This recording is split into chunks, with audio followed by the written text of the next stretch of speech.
Hello, everyone. Welcome to another session, which is called Expert Q&A, questions and answers, which you can give questions to an expert today. And today, my guest is Chris McCabe. Hello, Chris. Hello, thanks for having me. You're welcome. And maybe it will be best if you just tell your background and tell what you are specializing in, and people will Right. get your idea what can they ask you. Sure. So you have a mixture of US and Europe sellers, it sounds like, for listeners and watchers. I worked in Amazon Seller Performance for 6 years. I worked on the teams that were evaluating performance, enforcing policies, sending warnings, notifications, that sort of thing. Reading seller appeals. So I tend to talk a lot about suspended accounts, how to get reinstated, what's a good plan of action, how to write a good appeal that will be accepted by Amazon. And I also work a lot with avoiding suspensions in the first place. So between my client consulting services, and I also have an online membership now to help people avoid all signs of trouble, identify them before they become real trouble. So, and that's ecommercechris.com is my site. Yep. Yeah, ecommercechris.com. This is what I wanted to hear. Yep.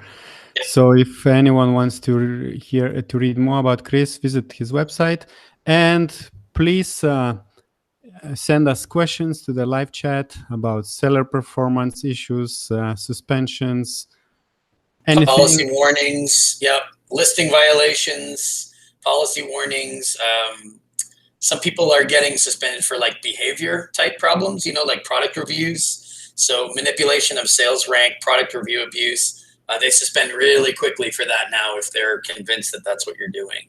Yeah, so actually, it's a great starting point. Let's talk about product reviews. A lot of people now. Right. I was recently organizing meetup of Amazon sellers in Prague 1 week ago, and they were they were only talking. Yes, they were only talking about reviews. Right. This problem. Somebody got wiped out from 92 to 2 reviews. Yes. So can you tell what's happening? The current update is a lot of sellers are seeing reviews deleted by Amazon, which was not happening 2 months ago. Amazon reviews, you suddenly get several 5-star reviews overnight. They think it's an unreasonable amount when your whole history is 40 reviews and all of a sudden you have 540, right? So they're on the lookout for this kind of behavior. And it won't necessarily matter if you only have 4.5 versus 5-star. It's not just the rating, it's how you do it. If they think you've been offering discounting products, giveaways, especially people are getting suspended for giveaways now. Amazon understands, just like I do, that people need reviews to be relevant, to be visible. That's all understood, but sellers are still unfortunately trying to work around this with not necessarily compliant methods. And Amazon is getting much, much better with tracking down bad behavior, let's say in Facebook groups, or if they think you've worked with a certain company that's known for like black hat behavior or rule breaking behavior, sometimes they go after the company now. They chase them. And they might say something like, we've seen that you're helping people break our rules. We're going to sue you, or we're going to do something bad to you, let's say. They threaten them. And if the company says, well, we don't want to be sued, Amazon might say, great, give us all the sellers you've helped so far, and we'll go find them ourselves. So that's one reason sellers are caught, and they don't think they're going to be caught, but they get caught for that type of reason. It's not common, but this is the future, right? This is the way things are going now, because Amazon's had a lot of bad press. I mean, in the US, lots of media around this story. Lots of buyers complaining about buying counterfeit products, or having a bad buyer experience based on product reviews that they read. We read the reviews; they were so good. Why is this product so terrible? Amazon knows why it's terrible. It's because the reviews weren't legitimate in a lot of cases. So they go back in and they can delete your reviews. But just keep in mind, they're also looking at your email sequence, right? Buyers. And if they think that you're trying to get only positive reviews and offering, come to our website, we'll take care of you there. Or even if you're putting like a card in the packaging, right, saying leave us a nice review and we'll give you some free or discounted product. I mean, Amazon's aware of all this stuff going on, and lots of times your competitors are buying from you and they see the card in the packaging, right, that says, hey, leave us a nice review, we'll do something nice for you. They take a picture of it and they report you to Amazon. That's where a lot of the suspensions are coming from. So inserts is not a good idea, right? It's not a good idea if you have competitors buying from you, for sure. If somebody complains, you're going to get in trouble. It might be a buyer, a legitimate buyer, complaining about the insert simply because Amazon buyers love to complain about anything. I think they complain there's this package that doesn't belong there. To Amazon, that's a valid complaint that you're trying to get a positive review. Instead of just asking for a review, you're asking for a good review. And that's what breaks the policy. The other problem, of course, is competitors are attacking each other all the time, round the clock. So if your competitor gets a card insert, or like they get a message from you that sounds like you only want a positive review, they're going to report you immediately, right? And if it's a valid complaint, Amazon will take action on it. Yeah. All right. So I see questions are rolling in. So Ivy is asking, why is it that some sellers don't get suspended as soon as their metrics go over the limit? Metric suspensions that are automated are still relatively infrequent. That's more likely to happen around the holidays. It also depends on how outside of the metric they are. So I'd be interested in knowing if she can provide some detail, but if not, human beings are still investigating accounts and seller performance. You're not just picked up by an automated script that suspends you immediately without review. And a lot of sellers kind of don't understand how much of it's automated on the investigative side versus manual, like humans investigating. A lot of time it's both, right? Automation grabs a bunch of sellers, puts them in a queue, and then human beings are picking them off one by one and investigating them. Some of that, of course, depends. If your metrics are way, way out of range, then you're more likely to have an automated suspension. If you're slightly out of range, it depends on what the metric is too. You're not necessarily going to see that seller fall right away. So I think, is she talking about negative feedback maybe that's visible to the buyers? Yeah, I just asked her to specify the details, but it was a very general question. Shlomo is saying, we talked recently about reviews, and Shlomo is now worried. What do you think about the product launch services? Are they against TOS? So basically, I had last week a guest from the Judo Launch. He's giving the service of product launching, and they are not promising any reviews. So do you think it's against TOS, product launching service? Well, they're not promising reviews. You mean they don't do anything that might be seen as trying to get a positive review? Yeah, they say reviews are not included, or kind of they are just, everyone's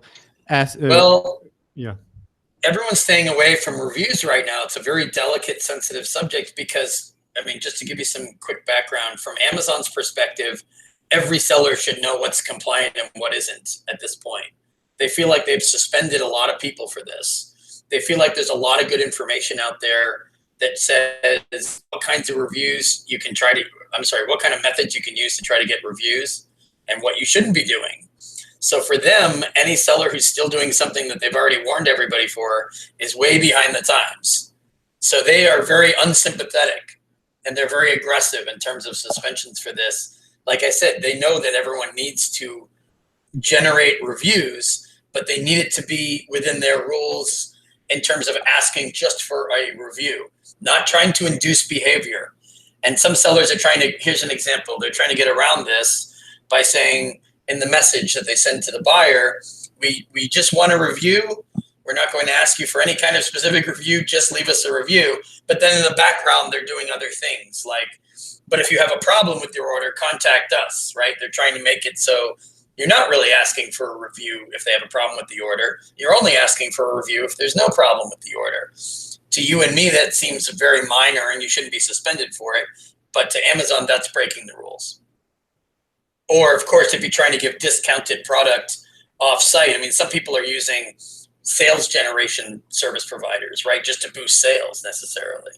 Not necessarily asking for a review on their website, but if you're giving discounts on your website or you've got, ads running, you've got promotions running, and somewhere in that sequence, You say, by the way, here's our Amazon storefront. A lot of people are doing this right now. And I think Amazon's starting to crack down on that. Even though you're not really saying we want a nice review, you're kind of guiding them towards your reviews page. At the same time, you're offering them 70% off a product. Not necessarily on Amazon, right? It's off-site. And then, of course, there's the black hat services that are really just there to pay people on PayPal to leave you a nice review, which, of course, if you're found to be associated with them, you can expect to be banned, right? So, yeah, probably it's a hot topic. Yeah, it's a hot topic. Yeah, it's going to stay a hot topic. The problem is Amazon keeps narrowing. Eventually they'll say, "Look, you can't send any messages to buyers. We will send a message. It will say one thing, which is, please leave a review for this order." There won't be any talk about what kind of company you are. A lot of people say, like, we're a small company, right? We're a family-owned business. And you're kind of trying to persuade buyers, like, by making them, sympathetic, that kind of thing. Like, please leave us a review. We're small, we're new, we're growing, we need your help, right? This is all like kind of pushing the boundary a little bit.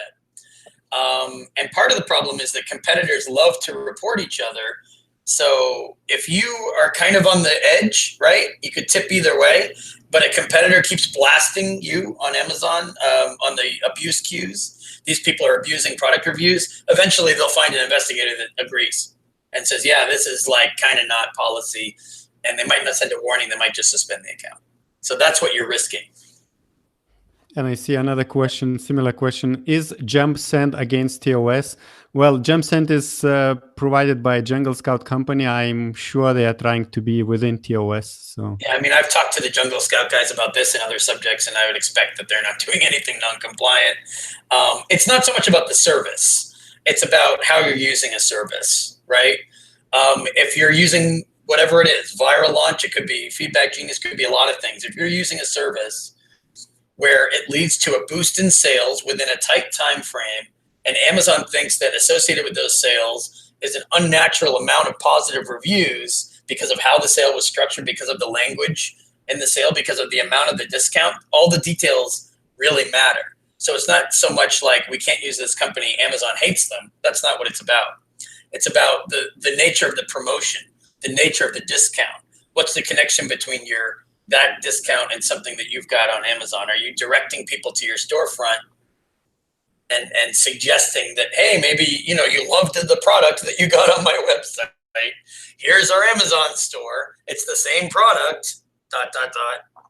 You know what I mean? If you're trying to induce behavior, then you're already heading in the wrong direction. The brand should speak for itself. The product quality should speak for itself. You shouldn't have to push people too much to leave you a good review by sending them 6 messages through the Amazon messaging system. And I've been working recently with a seller who sent 6 messages to people. I don't recommend that. And some of the messages are really long too. I mean, buyers on Amazon are kind of tired of getting these messages. That's why they got the opt-out last year. So that didn't used to exist, but sellers were sending buyers too many messages about reviews. And that's why the opt-out came into being. So. And we've heard rumors that Amazon will limit the number of messages you can send out. Yeah, what did they say? It was going to be limited to 2. That was one rumor. And then everyone heard about that and people were afraid, and then they backed off. This is the way I heard it. They backed off on sending out an email to everyone saying you can only send 1 email, you can only send 2 emails. So maybe that's next year. Maybe that won't happen in Q4. But you have to prepare now for other ways of getting reviews, right? Without sending messages to buyers. You can no longer depend on messaging to buyers as your primary source of reviews. Mm-hmm. So. And a few minutes ago, we had the other question about why when metrics go off the limits and the seller is not suspended. And we got a clarification from that person. She says that seller had late shipping rate of 5.5% in 30 days, and he or she was not suspended. So yeah, late shipping rate 5.5. Chris? Are you there? I think on my side, connection is good. Chris is writing to me something. Okay. He's coming back, I think. I'm back. All right, cool. Okay. Yeah, everything is okay. Earthquake? Yeah, maybe I know what happened. I know probably Amazon wiped out reviews of somebody. Amazon, it's the same thing that happened with Prime Day, the big outage yesterday, right? Same problem. Yeah, so basically we had a clarification to the previous question about bad metrics and sellers not being suspended. So that person clarified that the metric is late shipping rate, 5.5% in last 30 days, and this seller is not suspended. Yeah, they may have been reviewed by an investigator, and they may have provided an explanation on their own by emailing seller performance. They may have explained a technical glitch. They could have given Amazon's asking for a pre-plan of action. Maybe this is something we should talk about. They're doing this more and more now, where they say, you are going to get suspended. We need a plan of action from you that addresses these criteria, and you need to send it within 24 hours. Sometimes they say 7 days. So they could have asked that seller for a plan, and the plan may have been accepted once they submitted it, and they weren't going to be suspended for missing the metric. Yeah. All right. Yeah, it can be a lot of things. It could be lots. Maybe they have friends in high places. Yeah. Jazz is saying, one of my listing just got into review by Amazon because a competitor complained about the product's authenticity, or a report that the product the buyer received does not match the detail page. Different item complaint. How does she know it's a competitor? Yeah, how do you know it's a competitor? Everyone always assumes it's a competitor. Okay. It might be, it might not be, but if it's authenticity, you should be able to defend that very easily with your invoice plus an authenticity letter. I don't know what the product is or who the supplier is, but whoever your supplier is, whether it's private label, you make your own product, or reselling, you should be able to get a letter on the company letterhead from your supplier that explains the nature of your business relationship with that supplier. And you should be able to prove authenticity no matter who it is who complains. Yeah. Great. I hope it helps. And another viewer is saying, I got a suspicious negative review with a photo of my damaged product. Then this photo appeared in a competitor's listing. Isn't this against Amazon's guidelines? How do I report this to Amazon? A photo, I'm not sure I 100% understand what happened, but yeah, if you're reporting abuse, it sounds like marketplace abuse, listings violations. I guess the short answer is there are two main email queues. One of them is community-help@amazon.com, and the other one's suspect-abuse@amazon.com. But I want to say, like, don't just send anything there. Like, put an actual report together to explain the abuse and why it's breaking rules. Don't just send them a link. Hey, can you look at this? You need to warn this guy, because they won't take action if you give them a very thin complaint. So I think now I see Jazz's continuation of that claim when this person was talking about competitor was complaining about authenticity, and then the question was, how can I avoid products authenticity complaints? Is there any certain procedures before we got shut by Amazon? You can definitely keep an eye on return reasons why buyers are returning products if they say this doesn't match the listing. It sounds like it's not really about authenticity. Some people think that the detail page doesn't match the product 100%. So, I mean, that could be the content, the bullet she's got. There could be misunderstanding there. Maybe the images don't look like the product people get. There could be, an easy fix there. It doesn't necessarily have to be about authenticity. Maybe the items are slightly different from their descriptions. So you want to get as specific as possible in terms of the potential causes. If you're really just getting hit with authenticity complaints by, either competitors or buyers who don't understand the product, You do have to kind of be prepared for those in terms of having the supply chain documentation ready to go before Amazon asks for it. At this point, all of my clients, whether they're private label or resellers, I ask them to have all their documentation ready in case their products are flagged for authenticity, including authenticity letters from the supplier, not just an invoice. And a lot of people don't have the documents ready, I suppose. They're not ready for if they're accused of fake or counterfeit, which is very common, right? It takes them like 3 days to show me the invoices, or not an invoice, but it takes them a long time to give me more information to make the argument stronger that they've sourced it properly. So, I mean, a link to a website for your supplier, make sure anybody who's making products for you or anybody selling you a particular brand, they have a real website, like your wholesaler. If Amazon can't find them online, if they can't find the website, out they go. They have no value to you because Amazon can't verify your supply chain.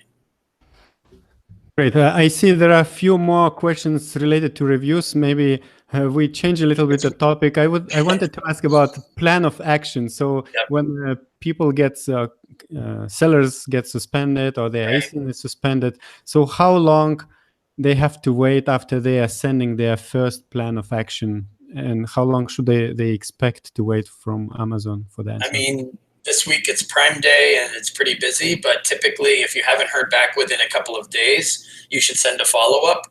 You don't have to send something angry. You don't have to send the same exact thing.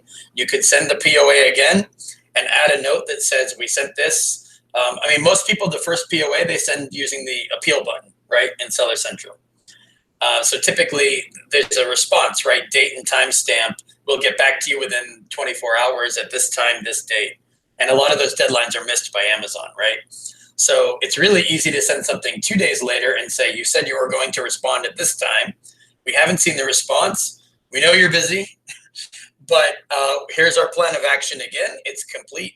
Obviously, if you think your plan of action is like a template or it's really weak or you're guessing, then maybe you don't want to shove it in front of their faces as much. But if you think it's really solid and it's 100% what it needs to be, you can send a request for a follow-up answer from them if there's no response. If you get a response asking you for more information, it probably means they don't like something in the POA or they think it's missing content. Right. And I see we have one question which is not related to reviews. Review-related questions we will touch a little bit Reviews. later. Let's just talk about reviews all day. Yeah. But John is interested. Yeah. If you receive a performance notification from Amazon, should you be proactive and respond with a plan of action, or avoid bringing more attention to the issue and just work swiftly to correct it?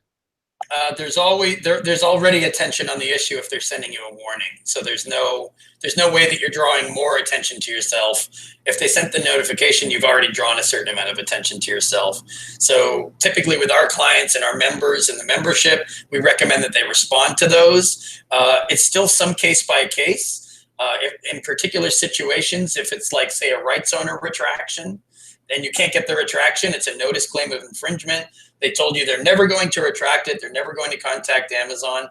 That's one example. We usually tell people to email Amazon and say, we deleted the listing. We pulled the inventory out of FBA, assuming it's an FBA, and we're never selling this again.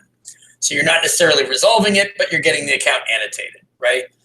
Ideally, you get the notification resolved. If they took away your listing, you get it reinstated, then it's resolved, 100%. The annotation will be there forever, but you've handled the issue, and any investigator that goes back into your account sees that you got that ASIN reinstated. Let's say it's an ASIN restriction.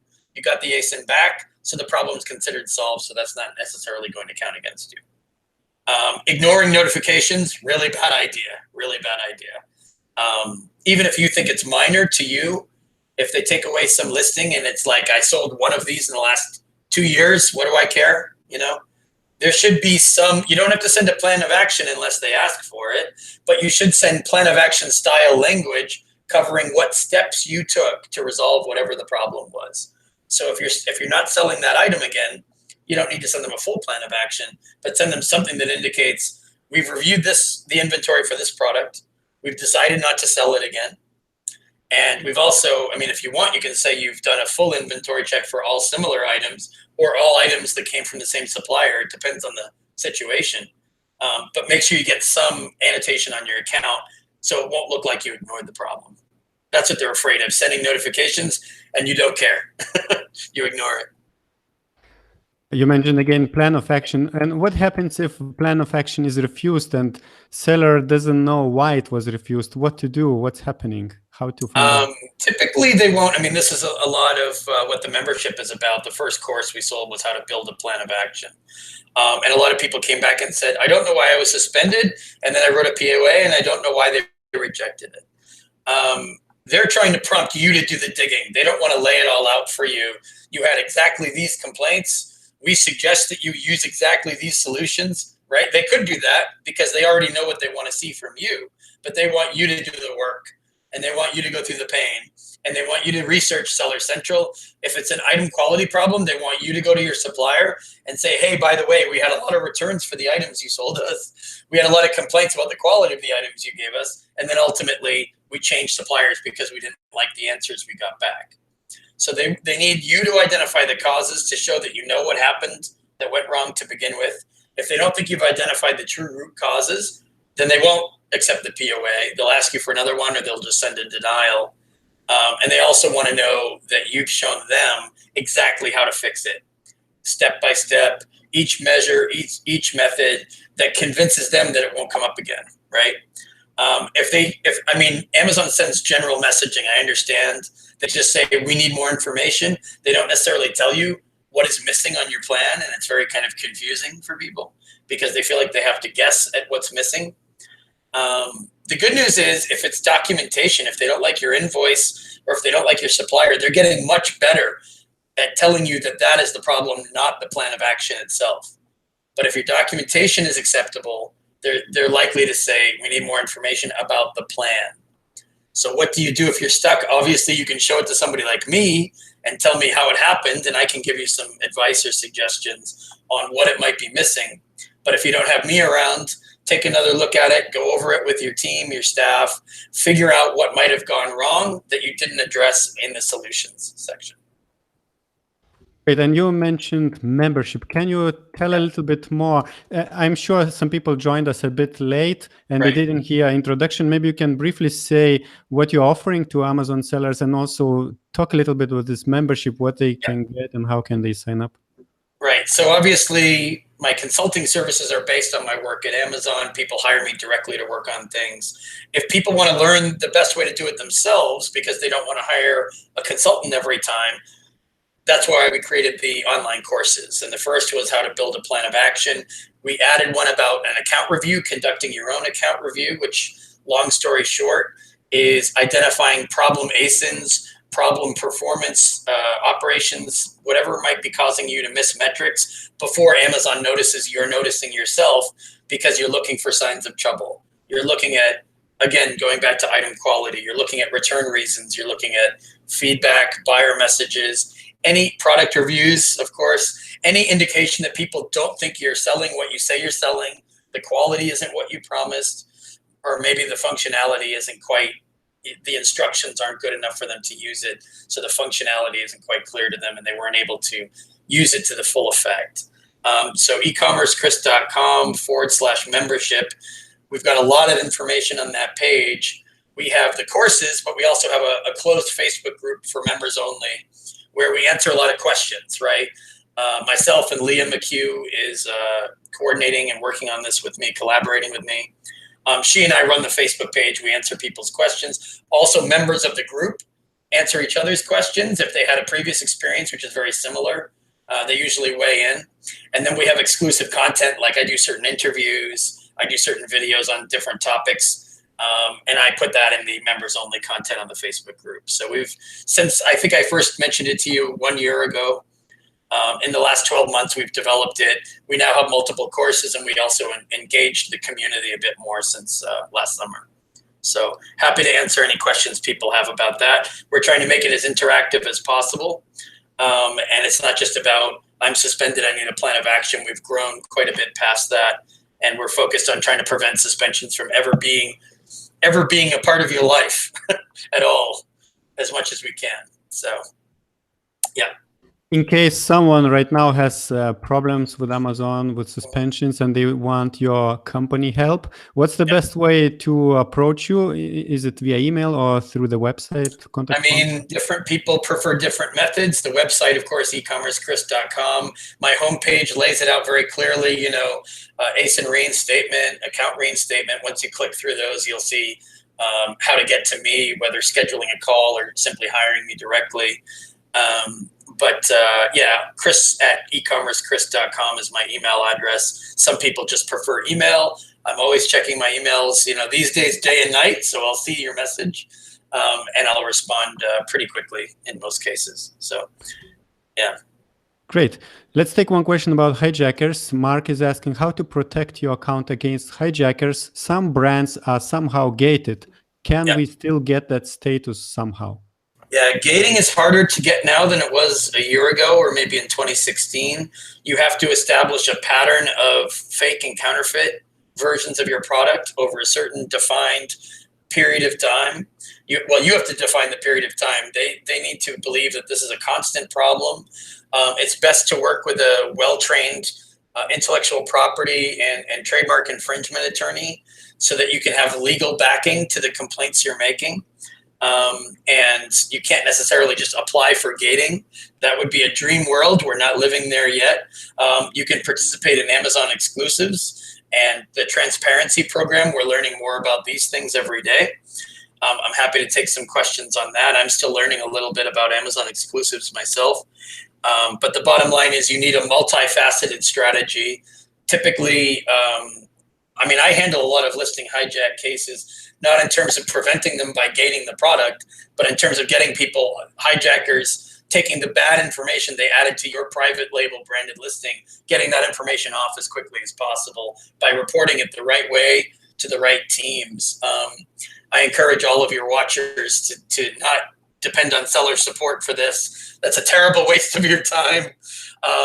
Don't be trying to do this over the phone. That's never going to work. Don't be doing it by reporting through Seller Central. This is like the lowest of the low ways of reporting it.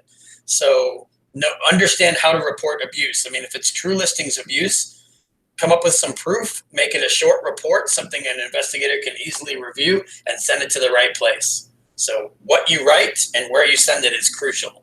I'm happy to take more questions on that because it's not the same thing every time. Sometimes it's resellers reporting other resellers for changing a listing somehow and making the information all inaccurate for a totally different item. That's a different kind of listing hijack from, I'm assuming your friend asking the question is a private label branded seller who has somebody who's trying to change the title, change the brand name, take over a listing that's already launched and has lots of good reviews, right? You got to take that to catalog. You have to protest the catalog. Sometimes the captive team is making these moves and they shouldn't be. Some hijackers are very savvy now. They know how to game the system and you have to understand how to report them. If you can't get them off of your listing and if you can't get the listing changed back, you have to focus on getting that seller suspended for abuse by reporting them consistently for abuse. So, a lot of detail. Yeah, Ivy is saying that you keep talking about Amazon personnel being reasonable and knowledgeable, but that is far from my experience, and it is very, very difficult to get anything explained or resolved. How do we get to the reasonable Amazon representatives which you claim exist? It depends on what teams you're talking about. Some teams are well-staffed, have good SOPs and a good process. And then you have teams like seller support, which are borderline useless. So if he's talking about seller support, I would spend as little time trying to get anything done with seller support as possible. And for most of the issues that I deal with as a consultant, which are my former performance and policy enforcement teams, there is no phone call, right? It has to be done in writing. So it's not just about Amazon. Also consider what you're sending them, right? Don't assume that what you're sending them is 100% clear, all right, and you're requesting the actions you want them to take in a manner that reflects actions that team that you're contacting is able to take on your behalf. So you might want to follow up just quickly and ask him what teams he's talking about. If you report things the right way and they don't take action, if they're not reasonable, like he said, then you should be able to escalate to a higher team. It doesn't have to be executive seller relations writing to Jeff at Amazon. Some people do it that way. But you can escalate to another team and say, I went to the team you sent me to. They told me what to do. I did all of it. I sent it in this message and nothing happened. Or they sent me a message that had nothing to do with my problem. You can go to another team and complain that the first team didn't do what they were supposed to do. That's what an escalation really is in effect. So did he follow up with anything about who he's trying to contact? No, I don't see any follow-up. Maybe he'll come back. I hope he's not talking about seller support, because there's very little to say when it comes to seller support. Sometimes you get good people, sometimes you get nothing. In my experience, I spend very little time with seller support because they can't help with most of the things I work on. They're just not equipped for that sort of assistance. And you mentioned Jeff, this classical or legendary email address, jeff@amazon.com. So when should sellers use it, this chance? And what does it mean and how to approach it? And can you comment? Sellers use it for everything. So you can't expect any fast replies from Jeff anymore. Maybe 5 years ago, you could get a fast reply from Jeff. It's not like that now. It's not just for account suspension. It was supposed to be just for major big issues, like account suspension, and you gave a POA and nobody read it and you need to get reinstated. Now people are sending everything there. It's not Jeff, right? Jeff's a busy guy. He's got a lot of money to spend and he needs all the time in the world to spend his money and go into space. It's executive seller relations is the name of the team.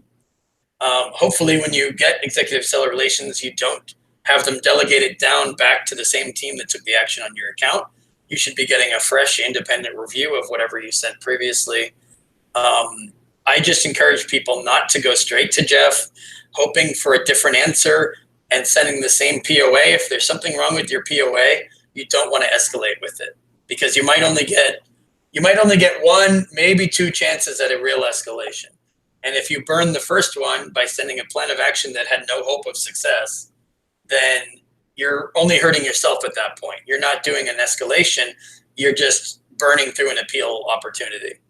So it depends on what you're sending. Think about what you're sending before where to send. A lot of sellers are like, where do I send it now? Who do I talk to next? It's not so much about where. Make sure if you're sending something, it's good. Yeah, actually, there are two questions related exactly to that. Mark is saying, is there an escalation matrix that you can share with us? Because it's hard to know whom to address in order to get the problem fixed. And also another person is asking what team they have to contact in order to solve that product titles are being changed by Amazon and they don't know how to solve. So is there some matrix or some structure which you can reveal? Well, the product titles, they need to deal with the catalog. If the catalog team isn't doing it, then they're going to have to work through policy teams and seller performance and get somebody there to assist them with changing titles back. I'm sorry, not seller performance, policy teams that will act on listings abuse. It sounds like there's listing violations going on that need to be turned back. If it's a private, obviously brand registry, if you're brand registered, you need to go through them and to do an escalation. You can escalate within brand registry too. If your titles are being changed by a listing hijacker, that's your first stop, actually, even before you have your lawyer jump in and say, we're losing revenue because you're failing to take action on this, or making any kind of notice claim of infringement to get your listing back after it's been taken away from you. But what was I'm sorry, the other who? There's no who. There is an escalation matrix. Yeah, there's no who in terms of people. When you say Dear Jeff, it doesn't go to Jeff, it goes to a team. And it would be somebody different on that team. There's not, obviously most people at Amazon work 5-6 days a week, but you're not going to get the same person every time. So you're writing to a team and you have to send them two things. You have to send them the escalation letter, which gives them a reason why you needed to escalate it in the first place. And explains some of the merits of your case, but you're giving them the plan of action too. That's why I say the plan of action must be really good before you bother with the escalation. Otherwise, you're wasting your time. So escalation letter and the plan of action, two things that you want that, and hopefully a manager or a senior investigator, you want them to read it with new eyes, to look at what happened in the past, to look at the investigations that are annotated on your account, and decide for themselves if you've given them everything they needed to reinstate you. If investigators should have reinstated you, but they've been ignoring you, then the escalation specialist should be reinstating you based on the information you're giving them. They should appreciate your escalation letter for what it is, which is, I need more help. The teams that suspended me aren't giving me enough help, and I've given them what they need. And then the plan of action, like I said, the plan of action can stand alone as fully addressing all the problems that led to the problem, the suspension in the first place. So Amazon's main concern is that they'll reinstate you and you'll go right back to what you were doing. You'll have the same problems and they have to suspend you all over again. And they have to do at least two investigations on your account, probably more. And they don't really want to see your account ever, right? My former teams, they want you to sell and not have problems, and they never know you. So if you keep coming up because of problems either with item quality, policy issues, or performance metrics that you're missing, you're making work for my former teams and you're creating headaches. And it's not even just time. It takes time, but you're creating risk for Amazon. And they see you as a high risk account. And that's where a lot of this ends up in a nightmare, unfortunate situation where they think you're high risk, too much of a risk to reinstate. Mm-hmm. So the question of perspective, right? Yeah, we have a very specific question. Jerry, the seller, he says that they have a competitor from China who keeps changing the photo on their listing. Well, they compete on that listing both, and the Chinese are changing to the photo with where counterfeit product is displayed, and they change back to their own photo. So they don't, because Chinese, when they change to their own photo, for them it's easier to sell counterfeit products. So it has been going for 2 weeks, and they have reported and bought test. Where did they report it? Where did they report it? Oh, so they did test buys, which is good. Yeah. And then, they filed cases and nothing has happened. Don't file cases. Don't file cases. Not going to result. That's a waste of your time. Do one case, one time. That's it.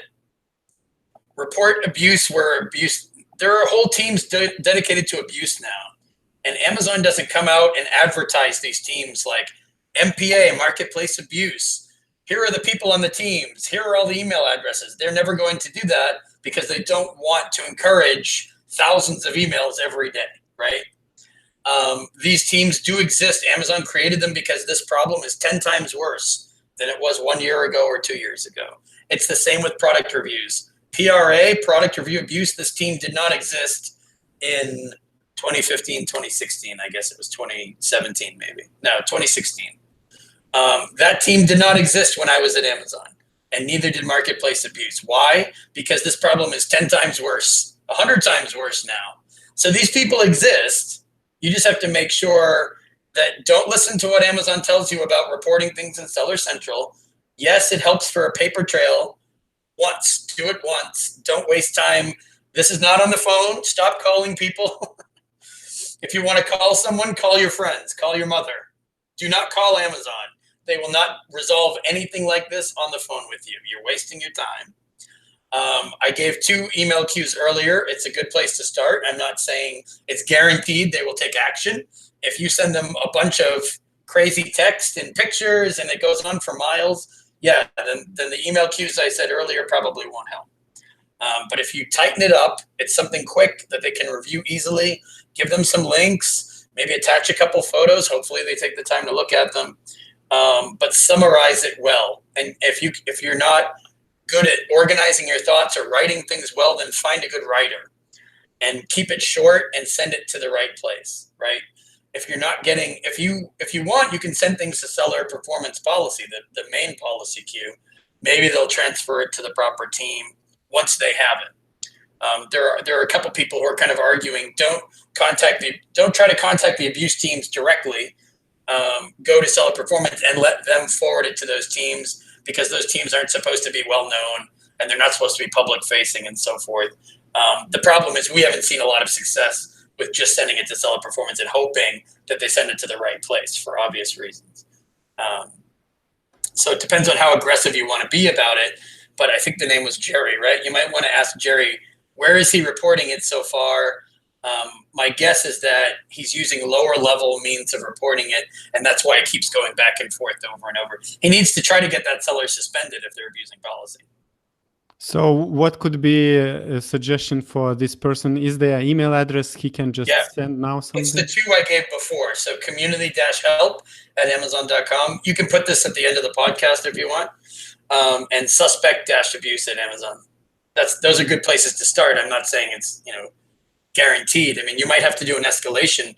There are some abuse cases that people hire us and we end up escalating those ourselves because no one's taking action on them. We're not sure exactly why they won't act on it, but clearly we have to push a little harder. So, okay. We have a completely different question. Bing Wu wants to know, is it safe to authorize a third party to log into Seller Central? Will Amazon link accounts? It depends on who's the third party. If it's a seller is managing accounts of other sellers and it looks like the accounts are related, then that's not a good idea. And we can talk about, different ways of doing it, VPN and so forth. But the bottom line is you don't want it to look like you're attached to other seller accounts that you share no business with, that you have no operations with, that you don't share warehouse space with. If it looks to Amazon in their tools, like you're all together and you're sort of sharing, and that's why you've got different accounts, is just to kind of have more accounts selling the same stuff, that's not going to look good. Most of the time, like for a programmer, for like engineer, if they're signing in once a month and it's just an IP hit, normally that's not an issue. It's not a problem because that IP is associated with hundreds or thousands of accounts and they're not closely related, right? Extremely weak relations. Those, they see them, but they know that they don't matter. So it's not just a question of sign-ins. It's a question of how will you appear related to all these other accounts or businesses? Are you associated by region? Are you associated just by sign-ins? Do you share an address? Do you share a supplier? Then it starts looking like it's the same company and the same business. I should say the same business or the same operation. You might have different companies, but that's not enough to prove that you're two different operations. So that's kind of a big topic, but that's my quick answer. Yeah, there is a follow-up question. Let's say there is an Amazon seller conference with maybe 200 people and there is a public Wi-Fi. Is it a bad idea to log into your seller account? That happens all the time. That's not what it's about. That's not how investigators link accounts. Those questions usually come from a misunderstanding of how Amazon's tools work and how the investigators are trained. Logging into public Wi-Fi, at the very most, you'd have an IP hit with a bunch of other, or an ISP hit, internet service provider hit, with a bunch of other people who also happen to be sellers. But that's a one-time sign-in one day. They're looking for patterns of sign-ins. They're not just looking for a one-time relation. So yeah, like hotel Wi-Fi, I answer a lot of questions about this.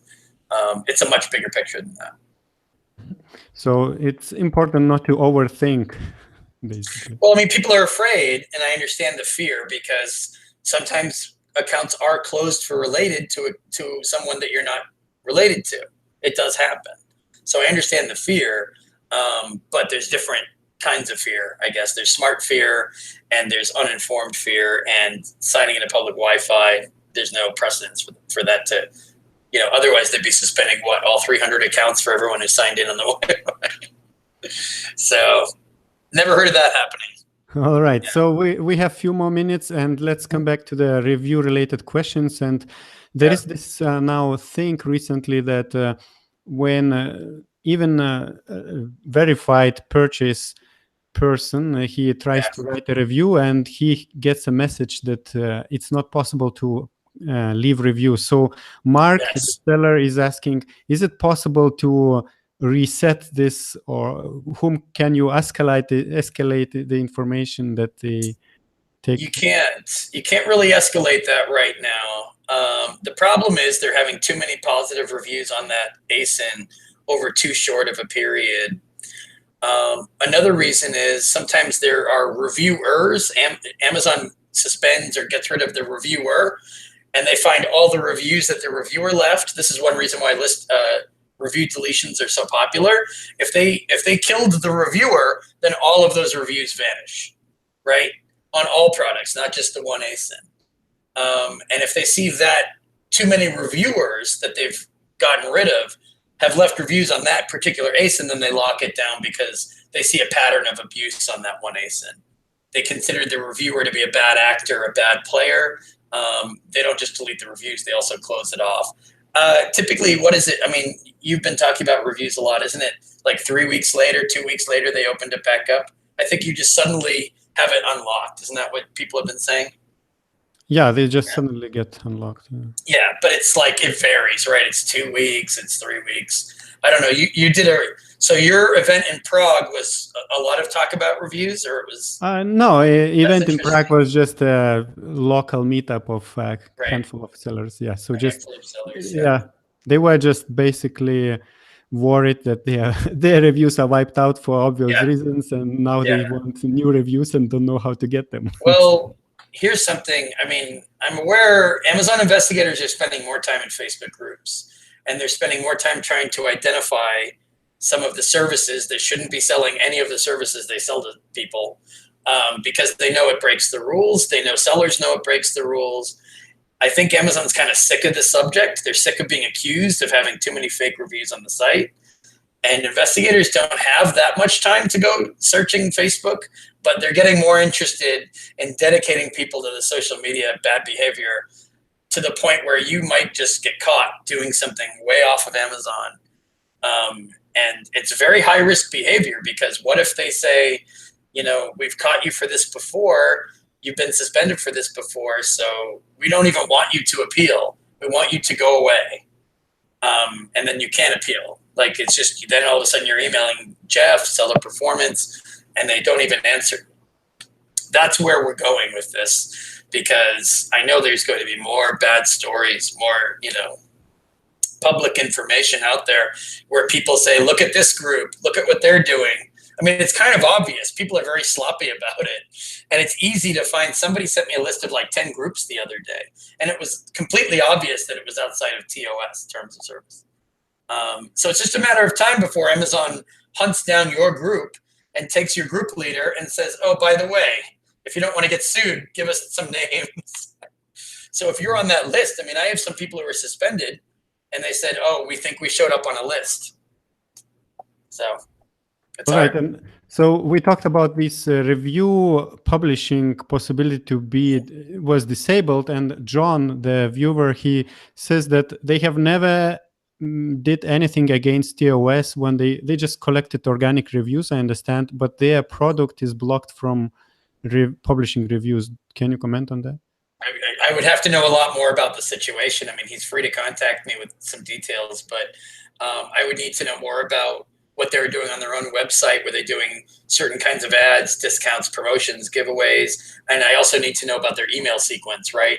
If they're sending messages to buyers that, I mean, he's telling you that he never broke any rules and so forth, but maybe unintentionally he's saying something in his email address that, I'm sorry, his email text that got flagged for you trying to promote only good reviews, and you're trying to take people unhappy and having them contact you, for example. It depends on what the language is. I know it seems very fussy, very nitpicky, but that's the way Amazon wants it now, you know? Yeah. So, let's take one of the last questions, which is not related to reviews. So Christian says, it's a great discussion. Thank you, Chris. And do performance problems like IP infringements or inauthentic claims prescribe? He means, if a new problem appears in 1 year later, does the first one count? There's no 1 year so much. If they see a pattern of, so you said inauthentic, is that what? Yes, yeah. IP infringements, inauthentic claims.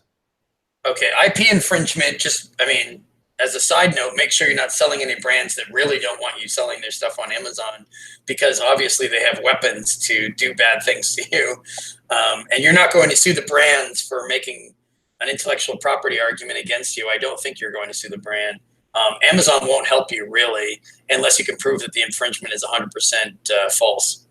So the 1 year, it's not so much. If you get one infringement each year, you're probably not. I mean, I don't know. It depends on your volume. It probably won't have that much of an effect on you. But it depends on the nature of the complaint. And did you resolve? You're saying the last one was not resolved? No retraction? I think he is just asking if it collects a compound effect or something. Everything is a compound effect. Yeah. It's not so much about the timeline. You don't want notifications to sit unresolved in your account. If you get accused of inauthentic, you want to counter that. If you get accused of a rights owner issue, you want to get a retraction from the rights owner. Or if it's a false infringement claim, you want to dispute it with the notice teams. So take action. I mean, don't sit there silently hoping it will go away. Take some kind of an action every time you get a notification. Otherwise, eventually, yes, you pile up, and then an investigator reviews the account. So. And let's take the last question. It's again from Christian. He's just wanting to clarify about this logging by third-party people. He says, having a VA virtual assistant that is also a VA for other sellers, can it raise the problems? Not usually. VAs are common. I would just make sure that you understand how they're signing into all these accounts. Are they using the same computer, different computers? If it's just an IP hit, and if it's obvious that it's a third-party service provider who's signing into a bunch of different kinds of accounts, you're probably okay. Make sure that when you hire a VA company, that none of their employees have their own seller accounts that are selling similar stuff to you. I mean, that's where you have to get into the details. Ask a lot of questions when you're hiring VA companies. I've talked mostly to, I'm not sure who he uses for VA. I've talked to, Nathan at FreeUp, and I've talked to Euratasker. And I've asked them a lot of these questions myself, because you have to make sure that VAs aren't signing in, like I said, with their own seller accounts, and hopefully not with a blocked seller account. That could create problems if they sold similar items, or if other information overlaps and it looks like you're related to them. So. All right. Yeah. Thank you very much. Can you just one more time tell your website, how people can contact you, and how can you help them? Right. So the website, ecommercechris.com, ecommercechris.com/membership is the membership, which I talked about earlier. Happy to answer any questions. And finally, if you want to email me, Chris, CHRIS, @ecommercechris.com, especially with, it's Prime Day today. If you have any emergencies, you want to send a contact form to my site, I'll see that right away. You can always email me. I'll get it pretty quickly. So. Thank you, and good luck in your business. Bye-bye. Bye.